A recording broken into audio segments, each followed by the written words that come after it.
Time now for your forewarned weather with Cedric Haynes.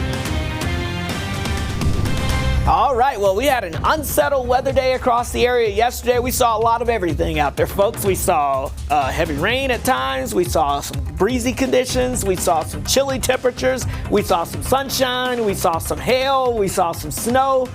Yeah, it was a lot of activity that was happening yesterday, and still going to stay somewhat unsettled as we go throughout today, but hopefully we don't see nearly as active of conditions and hopefully not nearly as cool of conditions, because the high temperature in Salt Lake City Wednesday was only at 54 degrees. Keep in mind, yeah, that's well below average. We should be in the low 70s this time of the year. In fact, the high temperature on Tuesday was cool enough at 56. We were cooler yesterday than Tuesday, a far cry from the near 90 we saw on Monday afternoon.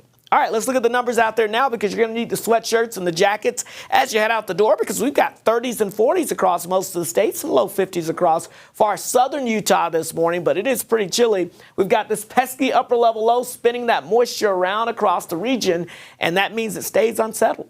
Even this morning, we've had a couple of isolated showers developing. Most of this activity has been very light, but we did have a quick downpour move through northern Ogden earlier. That's pushing into the Wasatch Back as some high mountain snow shower activity. And we had a couple of spotty rain and snow showers over towards the Wasatch Back this morning.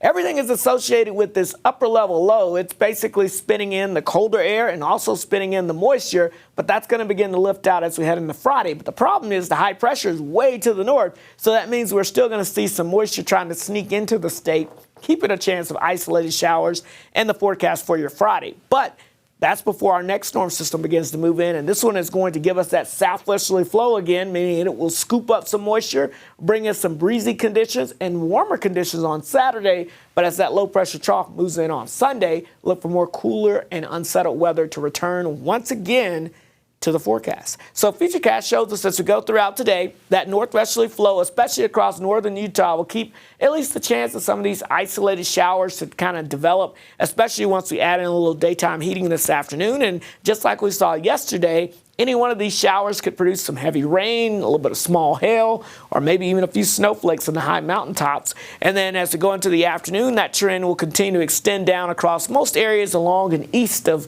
I-15 as we go throughout this afternoon. Now, as we go into your Friday, even though we're somewhat drier with that low pressure moving out, we're still going to have a little residual moisture around, so we can still see an isolated shower or two in parts of the state. But that's ahead of our next storm system, which will start to increase a good chance of scattered showers and downpours as we get towards especially the second half of your Saturday heading into your Sunday. So as we look at the Wasatch Front forecast when it comes to precipitation, chances of showers for your Thursday and the Friday. But then notice as we go into the weekend, Saturday night, Sunday heading into Monday, it's going to stay very unsettled across the area as we see that next storm system dropping in with both cooler air and increasing chances of scattered showers and storms across the area. So as we look at the potential rainfall totals with this next system, another juicy system moves our way with the northern half of the state picking up again about a ½ inch to an inch of rainfall possible with that next system as it moves in as we go towards this weekend. So the active weather pattern will definitely stick around with us through the weekend.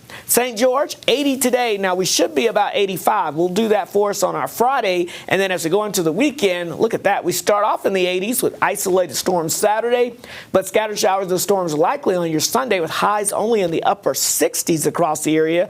And then Wasatch Front, we're looking at 60s for today into your Friday, but increasing rain chances. Look at the 70s on your Saturday before we drop it down back to the 50s Sunday into Monday with scattered showers and storms remaining fairly likely.